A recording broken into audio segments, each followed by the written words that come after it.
Olá, tudo bem? Meu nome é Guilherme Oliveira, eu sou advogado, especialista em propriedade intelectual e sócio da empresa Invol Consultoria. Vamos dar início agora, então, ao nosso curso de proteção jurídica de softwares. Como eu falei na apresentação, a ideia aqui é dar uma continuidade no conhecimento, uma continuidade nesse trabalho que a gente já está fazendo. Tem cursos já aqui na Inove que são pertinentes, que estão relacionados a esse curso de agora e que é interessante para agregar valor, para preparar um terreno, para daí a gente aprofundar em software. Tudo bem? Os cursos que eu menciono, só a título de conhecimento, é Noções Jurídicas de Propriedade Intelectual e Direitos Autorais.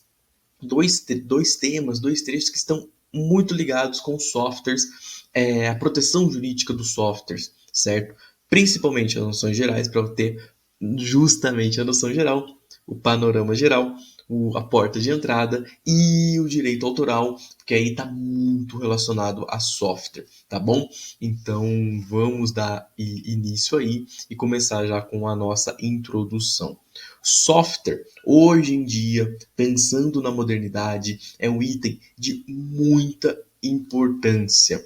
Ele está totalmente relacionado ao nosso modelo atual de mercado, nosso modelo atual de sociedade. Não à toa, você está vendo esse curso nesse momento através de um software, você acessou o curso através de um software, você se comunica por meio de softwares, tem o seu lazer viabilizado por meio de softwares, enfim, o software ele está muito presente no nosso dia a dia e no dia a dia jurídico, no dia a dia do profissional também, seja na própria atuação, seja na assessoria para os seus clientes, ok? E isso traz, como já devem imaginar, inúmeros conflitos, inúmeras leads, inúmeros problemas no dia a dia, tá legal? E por conta disso, a solução desses problemas, a solução de dificuldades relacionadas ao software tem que ter esse conhecimento. O próprio software, ele existe para facilitar um problema, para resolver uma dificuldade, para, de algum modo, agregar na sociedade, no dia a dia, no cotidiano e no mercado. Quando eu menciono software, tenho em mente programas de computador em lato sensu, em sentido geral. Todo programa de computador, aí sim, merece menção e está dentro desse conceito de software. Mas aí, programas de computador só o desktop físico? Não. Programas de computador, inclusive os aplicativos. Então, a gente está falando do desktop, seja um computador ou um notebook, celulares e independente também da plataforma Android, iOS, enfim. Todo programa de computador, sentido amplo, é um software. E esse software ele vai estar protegido no nosso ordenamento jurídico. Ele já é objeto de estudo, já é objeto de preocupação do legislador.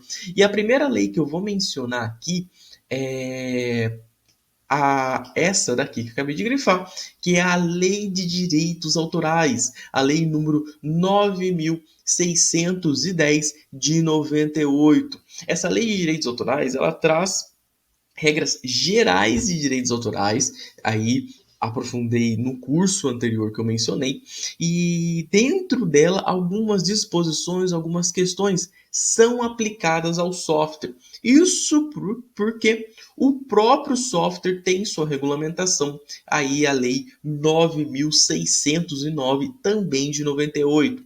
Essa lei ela traz uma regulamentação específica, casos especiais para o software, mas não é uma regulamentação exauriente, não vai tratar de todas as possibilidades. Por conta disso, no que for silente, no que a lei não tratar, aí a gente aplica a lei de direitos autorais de maneira subsidiária, tá bom? Então tem essa relação muito importante entre as leis. O software, dependendo da linha de estudo que você seguir, dependendo do autor que você encontrar, você vai ver o software dentro de direitos autorais, que consequentemente está dentro de propriedade intelectual. Software como direito autoral. Mas aí há uma outra visão que fala que softwares são direitos autorais sui generis. Isso é, direitos autorais, uma espécie mais específica, mais característica, diferente de direitos autorais, mas que tem com ela uma correlação, tá bom? E tem duas principais características que distinguem o software dos direitos autorais pura e simplesmente. Primeiro de tudo, o software não é uma obra meramente estética ou intelectual, como é com os direitos autorais. Não é uma obra, então, estética e nem intelectual. E a segunda é, o software ele é passível de aplicação industrial. O que é essa aplicação industrial? É justamente a comercialização e a aplicação em longa escala no mercado. Direitos autorais, a gente não se preocupa tanto com isso. A gente dá uma atenção para a proteção de todo o intelecto humano, toda a criação do intelecto humano, a criação do espírito humano, como vocês verão aí na doutrina. E essa criação ela tem, sim, uma forte ligação com a questão estética e intelectual. E não fala em aplicação industrial. O software, então, ele não tem essa questão meramente estética e intelectual, e sim a aplicação industrial. O software vai ser comercializado, ele vai ser aplicado em longa escala, ele vai ter essa distinção. Por isso, a regulamentação mais específica. Além disso, esses dois diplomas são a nossa legislação nacional. Se eles também forem não surgir uma situação que eles não regulamentem, aí tem os métodos de comutação previstos na LINDB, aí aplicamos outros casos, aplicamos até mesmo o Código Civil, a Constituição, tem algum ponto. E grande parte vai ser a regulamentação entre as partes, em um contrato, em um instrumento particular específico para o caso. Tá bom? Toda a propriedade intelectual tem uma característica comum, que é uma forte regulamentação internacional. Então aqui aí eu menciono esse acordo sobre os aspectos dos direitos de propriedade intelectual relacionados ao comércio, o TRIPS. Ele, tanto no artigo 1º, ele vai falar que programa de computador é uma expressão de um conjunto organizado de instruções em linguagem natural ou codificada. Então, um conjunto organizado de instruções, uma linguagem natural codificada, de emprego necessário em máquinas automáticas, de tratamento de informação, dispositivos, instrumentos ou equipamentos periféricos. Baseado, muito importante, baseado em tecnologia digital ou analógica para fazer funcionar de modo e para determinados fins. Conceito que o legislador trouxe para a gente. Aqui a proteção dos direitos sobre o software vai cair sobre programas de computador, pensando ali em código-fonte e objeto, e são protegidos como obras literárias. Então o software tem uma proteção muito parecida com obras literárias. Principalmente, então, a gente vai voltar aqui a nossa atenção para o código-fonte, a escrita do software. Tanto, então, a proteção internacional quanto a nacional, elas caminham para a proteção recair sobre aspectos literais do programa, ou seja, o seu código-fonte, o seu objeto. E também a proteção ela vai ocorrer quando o software ele já estiver pronto, criado e gravado. A gente não protege ideias aqui. A gente não vai proteger o aspecto literário, importantíssimo, quando já estiver pronto, quando já estiver criado, definido, estabelecido e gravado, ou seja, já imutável, tá bom? Há uma certa proteção do aspecto técnico-funcional aqui, porque não é o texto por si só.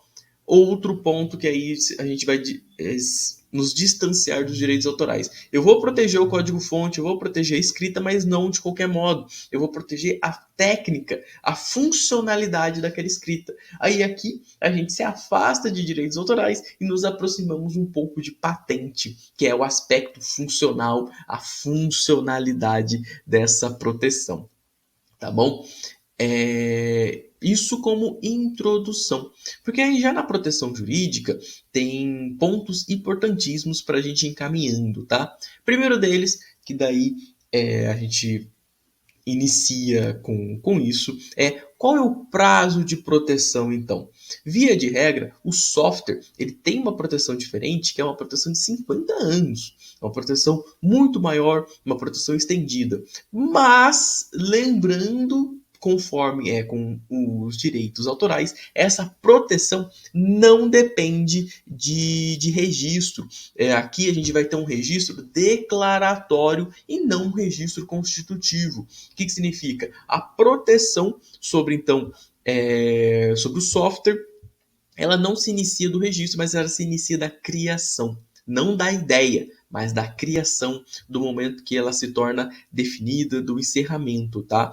E aí tem até na legislação uma maneira de cálculo. Esse período, ele vai começar a ser calculado a partir do dia 1º de janeiro do ano subsequente ao da sua publicação.